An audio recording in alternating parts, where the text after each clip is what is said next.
Guys अस्सलाम वालेकुम எனக்கு டின்னர் பார்க்கலாமா நீங்கள் இடியப்பத்து கூட வந்துட்டு தேங்காய் பால் தான் சாப்பிடுவீங்கன்னா உங்களுக்கு இந்த டிஷ் கண்டிப்பாக பிடிக்கும். எனக்கு இது ரொம்ப ஃபேவரட்டான டிஷ். கண்டிப்பாக ஃபைனலாக சாப்பிட்டுட்டு எப்படி இருந்துச்சுன்னு கண்டிப்பாக கமெண்ட்டில் சொல்லுங்கள். ஃபஸ்ட்டு தேங்காய் பால், செகண்ட் தேங்காய் பால் வந்துட்டு தனித்தனியாக எடுத்து வச்சுக்கோங்க. அடுத்து வந்துட்டு நேந்திரம் பழம்னு சொல்லுவாங்கள்ல, எங்கள் வீட்டில் ஏத்தம்பழம்னு சொல்லுவாங்க. அதை வந்துட்டு குட்டி குட்டியாக கட் பண்ணி வச்சுக்கிறேன்.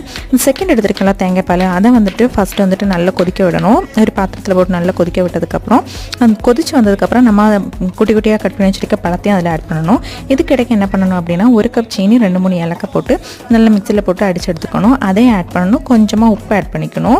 ஃபைனலாக வந்துட்டு இதெல்லாம் நல்லா வெந்து வந்ததுக்கப்புறம் 1.5 ஸ்பூன் அரிசி மாவு எடுத்து அதை லைட்டாக கலக்கி அதில் ஆட் பண்ணிக்கணும். அப்போ கொஞ்சம் திக்னஸ் கிடைக்கும். அதுக்கப்புறம் ஃபைனலாக வந்துட்டு நம்ம ஃபஸ்ட் எடுத்துருக்க தேங்காய் பால் கொஞ்சமாக நெய் போட்டு இறக்கணுன்னா செம்ம சூப்பரான பழக்களி ரெடி ஆகிடுச்சு.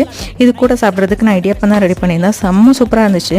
எனக்கு இது ரொம்பவே பிடிக்கும். நாங்கள் வந்துட்டு சின்ன வயசில் வந்துட்டு இது தனியாக சாப்பிட்டுட்ருப்போம். இப்போ இடியப்பத்தை கூட சாப்பிட்றேன். எனக்கு ரொம்ப ஃபேவரட்டான டிஷ். கண்டிப்பாக